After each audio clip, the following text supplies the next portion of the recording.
Assalamualaikum warahmatullahi wabarakatuh. Kita kembali membahas tentang metode Simplex. Pada pertemuan ini kita akan bahas metode Simplex untuk kasus minimum.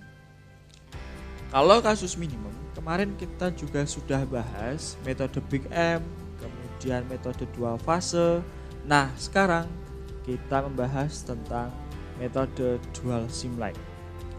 Metode dual Simplex dilakukan jika ada tanda pertidaksamaan pada fungsi kendala itu pertidaksamaannya lebih dari sama dengan, dan tidak ada tanda sama dengan dalam bentuk umum masalah program linear. Langkah-langkah untuk metode dual Simplex ini yang pertama merubah bentuk pertidaksamaan lebih dari sama dengan menjadi pertidaksamaan kurang dari sama dengan cara mengalihkan negatif 1. Dan kedua, menentukan baris pivot yaitu yang nilai kanannya negatif terbesar. Dan yang terakhir, menentukan kolom pivot dengan membagi angka pada baris Z dengan angka pada baris pivot yang bersesuaian. Kolom pivot adalah yang rasionya positif terkecil. Dan yang terakhir itu menentukan angka pivot. Jadi metode dual Simplex ini metode yang berbeda dari metode sebelum-sebelumnya. Kalau metode sebelumnya kita cari dulu kolom pivotnya, kemudian baru baris pivotnya.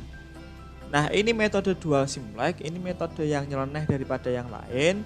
Jadi baris pivotnya terlebih dahulu, kemudian kolom pivotnya. Gitu ya, paham ya? Jadi bentuknya harus ada lebih dari sama dengan. Kalau ada sama dengan berarti tidak bisa kan gitu ya. Kalau di sini instruksinya fungsi kendala ini pertidaksamaannya lebih dari sama dengan dan tidak ada sama dengan dalam bentuk umum. Oke, clear ya. Kemudian jika ada pertidaksamaan lebih dari sama dengan, ini kita rubah menjadi pertidaksamaan kurang dari sama dengan cara apa? Dengan cara mengalihkan negatif 1. Kemudian cari baris pivot dengan cara apa? Dengan melihat nilai kanannya. Kalau nilai kanannya itu ada negatif ataupun misalkan ada 2 dengan nilai negatif, ya cari nilai kanannya itu negatif terbesar atau yang paling kecil kan gitu. Kemudian mencari kolom pivot itu seperti kita mencari baris pivot untuk metode-metode sebelumnya. Kemudian kita baru mendapatkan perpotongan antara baris pivot dan kolom pivot, yaitu elemen pivot atau angka pivot. Nah, kita masuk ke contoh soal. Contoh soalnya di sini ada soal meminimumkan fungsi tujuan Z sama dengan 4x1 plus x2. Dengan kendalanya ada 2, yaitu x1 plus x2 lebih dari sama dengan 12 dan 4x1 plus 3x2 lebih dari 6. Nah, semua kendala menggunakan tanda pertidaksamaan lebih dari sama dengan, kan gitu ya. Itu jelas.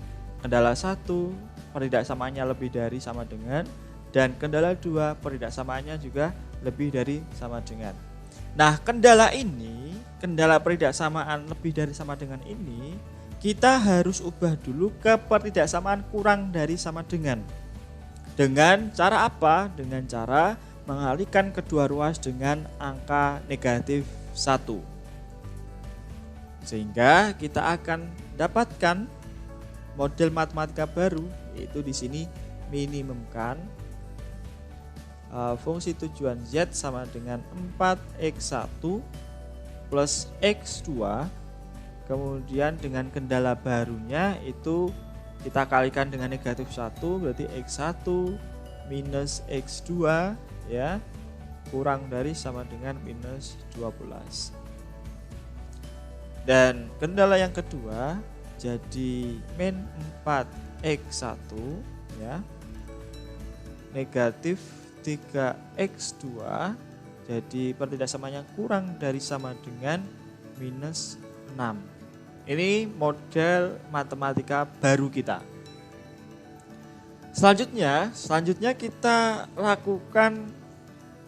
rubah model matematika ini ke bentuk baku terlebih dahulu sebelum kita lakukan penyelesaian menggunakan metode Simulek atau menggunakan tabel Simulek. Nah, di sini kita rubah ke bentuk baku terlebih dahulu. Bentuk bakunya menjadi apa ini?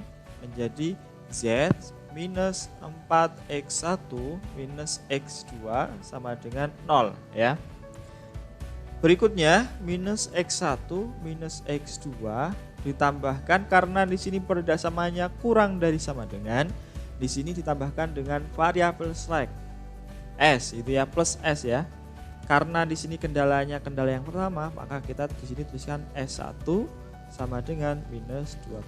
Begitu juga untuk yang kendala yang kedua, di sini min 4x1 minus 3x2 plus S2 sama dengan minus 6. Jadi bentuk bakunya seperti ini.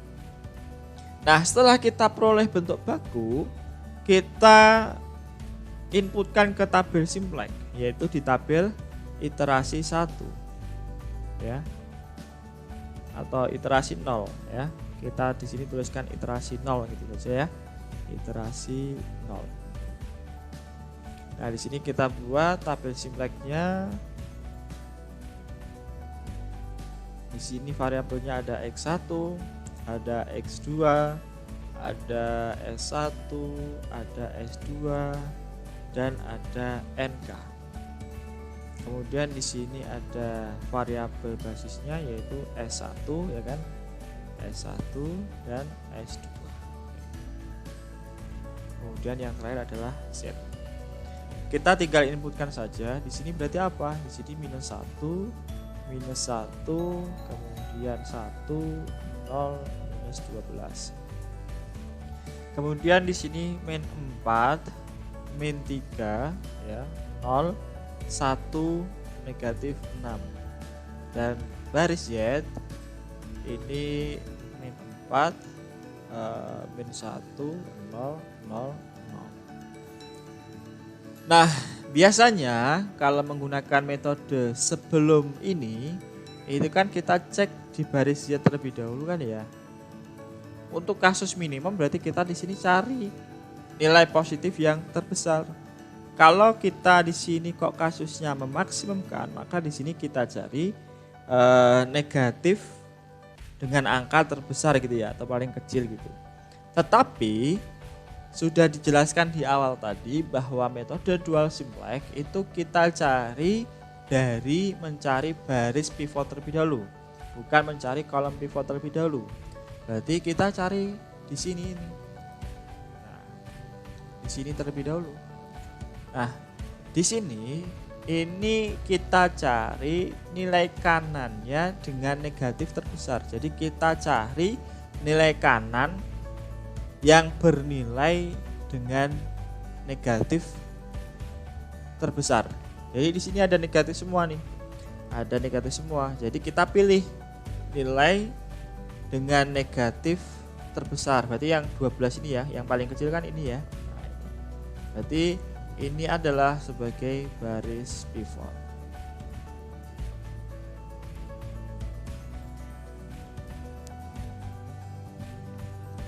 Nah, setelah kita dapatkan baris pivot, maka kita akan cari di sini yang namanya rasio. Seperti waktu kita mencari mencari dengan metode sebelumnya itu kan, kalau setelah kita dapatkan kolom pivot, maka kita perlu cari rasio untuk menentukan baris pivot kan gitu ya. Nah, ini kebalikannya gitu. Tetapi konsepnya hampir sama. Jadi di sini min 4 dibagi dengan 1, positif 4 kan. Minus 1 berarti 1. Di sini 0, 0 dan 0. Nah, setelah kita dapatkan rasionya, langkah-langkahnya bagaimana? Karena di sini minimumkan, ini tadi baris pivotnya dengan nilai negatif terbesar, dan langkah-langkah sesuai dengan yang saya paparkan di awal tadi untuk metode dual Simulek. Di sini untuk mencari kolom pivot itu dipilih positif yang paling kecil atau yang minimum kan. Jadi inilah kolom pivotnya. Nah, untuk min 1 ini sebagai elemen pivot atau angka pivot. Setelah kita peroleh iterasi 0 ini, baru kita masuk ke iterasi yang pertama.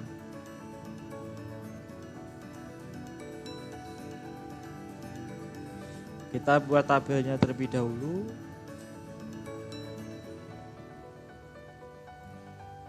Di sini ada X1, X2, S1, S2 dan NK. Gitu juga di sini S1-nya ini digantikan dengan X2 ya. X2 terus S2 dan Z. Kita cari dulu untuk yang baris pertama karena di sini memuat elemen atau baris pivot kan gitu ya. Kemudian di sini apa? B1 bagi minus 1. Di sini kita peroleh 1, 1, minus 1, 0 dan 12. Selanjutnya untuk B2 baris B2 ini apa? Ini berarti kan minus 3 per minus 1, berarti di sini 3 B1. Jadi di sini B2 minus berapa? Minus 3 ya. Minus 3 terus di sini 3 0 minus 36. B2 nya berapa? Minus 4 ditambahkan 3 berarti minus 1. Terus min 3 tambah 3 0 minus 3 ya kan. Kemudian 1 min 6 ditambahkan 36 30 gitu ya. Kemudian untuk baris terakhir baris 3 rumusnya apa? Rumusnya yaitu kolom pivotnya itu berapa? Minus 1 per 1 berarti 1 kalikan B1 tetap ya. Berarti kita langsung saja minus 4 dikurangi minus 1 berarti tambah ya, berarti jadinya minus 3. Oke, minus 3 terus minus 1 ditambahkan dengan 1 0 0 dikurangi 1 minus 1 terus 0 terus 0 12 gitu ya. Apakah di sini tabel ini sudah dikatakan optimal? Sudah ya, karena apa? Kita cek di sini di nilai kanannya ini, karena kita kan disuruh mencari baris pivot terlebih dahulu. Kalau untuk metode dual simplex ini dicari baris dengan nilai kanannya itu bernilai negatif. Nah, di sini kan sudah positif semua. Jadi sudah tidak bisa diproses lagi untuk iterasi berikutnya kan gitu ya. Jadi di sini sudah dikatakan optimum. Jadi isinya apa di sini? Hasilnya apa? Hasilnya adalah X2-nya ya sama dengan 12 kan gitu. Kemudian S2-nya sama dengan berapa? 30. Terus Z-nya berapa? Sama dengan 12. Jadi di sini X1-nya sama dengan 0 kan. Walaupun sebenarnya untuk S2 ini tidak perlu dituliskan. Karena apa? Karena